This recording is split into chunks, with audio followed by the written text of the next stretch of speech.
কাঁকড়া তাহলে এরকম ভাবে বাঁধে? হ্যাঁ,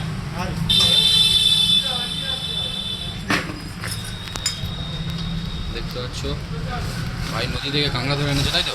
নদী থেকে কাঁকড়া ধরে এনেছে ছোটো ভাইটা, দোকানে বিক্রি করছে আর দোকানদার কাঁকড়াটা বেঁধে নিচ্ছে। কামড়ালে জুম বেঁধে দিন না,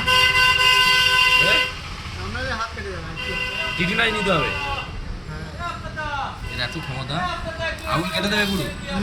আগুন তো পুরো একদম গুছলাম। কাঁকড়া বাঁধার প্রসেসটা দেখে নাও কীভাবে বাঁধে। ভাই বাঁধতে পারিস? কাঁকড়া বাঁধতে পারিস? হ্যাঁ, ও, ভালো ছেলে তো তাহলে।